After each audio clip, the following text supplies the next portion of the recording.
Well, nearly 1 million people are expected to ring in the new year in Times Square, and it's not an easy task to keep all those revelers safe. New York City Police Commissioner Ray Kelly is joining us right now in the newsroom to talk about tonight's security issues and what police are looking out for in 2011. And of course, we are joined again by Richard Falkenrath, who actually worked with Commissioner Kelly for 4 years, so we'll have to get some boss employee gossip as we go. But Commissioner, I mean, what is tonight going to be like? Of course, we had this May 1st scare with Faisal Shahzad, the attempted bombing. How are plans for tonight different than even what they were a year ago? Well, we always change what we do. We don't want to put the same game face forward, year after year. We do some adjustments. But anyone who goes tonight is going to see a lot of uniformed police officers. Anyone who goes into the core area will have to go through magnetometers. People unseen who are there. There'll be several hundred officers in plain clothes as well. We have observation posts. We have detection equipment. As I say, anyone who comes will have to go through magnetometers, perhaps as many as 3 times to get to the pen area. You can't bring backpacks. You can't bring alcohol. Purses will be open. People will have to open their jackets. So it is a fairly comprehensive search program, you might say, with people who are going this evening. But the event and the tone has changed so much since even before 9/11. I mean, I'm assuming in the 80s it was more about just controlling kind of rowdy drunks, basically, and now there is this huge counterterrorism plan that you have. I mean, Richard, that's what you worked on when you were working with the commissioner. So this is a huge infrastructure. Right. Well, Richard was a major contributor to the development of our plans, but actually it's gotten to be a much happier event from the 80s and 90s. In part because of the counterterrorism procedures and efforts that we put in place. You can't bring alcohol in. People go into these pens. We have 65 pens that go from the low 40s all the way up into So emergency vehicles can get by also, I guess, which is crowd control. We have an emergency vehicle lane. But what's interesting to note is that there are major events going on in other parts of the city. We have a run in Central Park. 4,000 people will participate in that, at least. There's a major concert at St. John of Divine. There are fireworks in Brooklyn, fireworks by the Statue of Liberty.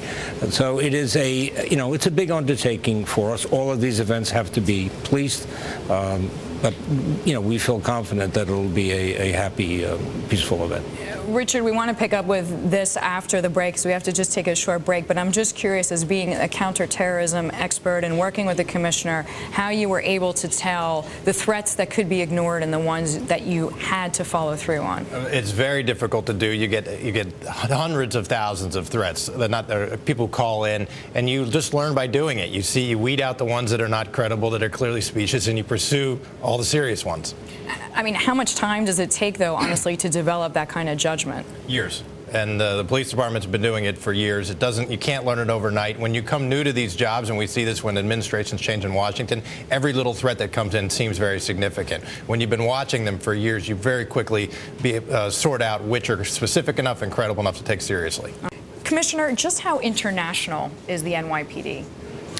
Well, we have our own people assigned to 11 cities overseas. We have a couple of New York City police officers assigned to Abu Dhabi. We have them in the UK, in Tel Aviv, Canada.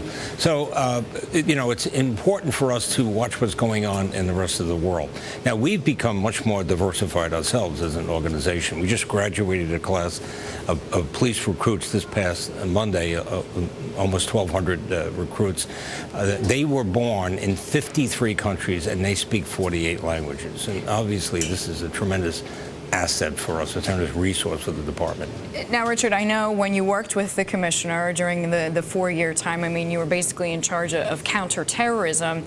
I know you speak German, but how easy or hard was it to lead all these different kinds of people? Well, it's a remarkable resource, and the NYPD is blessed by its officers who are so international. In fact, the federal government would very often ask the NYPD for help when there were cases being worked with informants or sources that needed to be translated very quickly. So it's an incredible resource that the commissioner has access to. What do you make of everything that has been going on in Denmark and Sweden? I mean, Commissioner, do you feel like there are lessons to be learned for New York City from what we've seen from these incidences? Well, we're not certain. We're obviously still sifting through that information, but we've seen a tremendous increase in tempo in Europe in the last 2 months, and I know Richard has been watching that closely as well. So we try to learn from everything that's going on, but you sort of have to let the dust settle to sort out what's happening. Yes, and there's another problem with Europe, which is that if you're in Europe, you're a citizen, you can come into the United States without a visa under the visa waiver program, and we know that al-Qaeda is targeting that way of getting into this country. Yeah, we were speaking, I mean, kind of joking that you speak German, but it's actually very useful for counterterrorism because, as you told me, Germany is actually quite easy to apply for political asylum in that country. And then, as you make the point, you have this easier access to other countries. That's right. Germany and Scandinavia have the most liberal asylum laws in the world, but they tend to speak such good English that you speaking German doesn't help that much.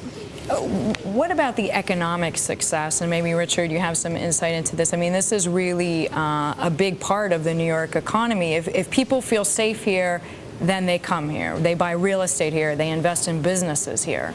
Well, Commissioner, you've lived here your whole life, and I think, are the longest-serving police commissioner ever. What do you think is the importance of security to the economic vitality of the city? I think it's so important to virtually everything that goes on in the city, particularly the economy. I think it's fair to say that people do feel safe here. You can see that in a lot of ways. For instance, the real estate market, yes, it was hit here like it was hit every place else, but not as much. So relatively speaking, New York did better. And you'll see surveys that go forward, and people say that they feel safe here.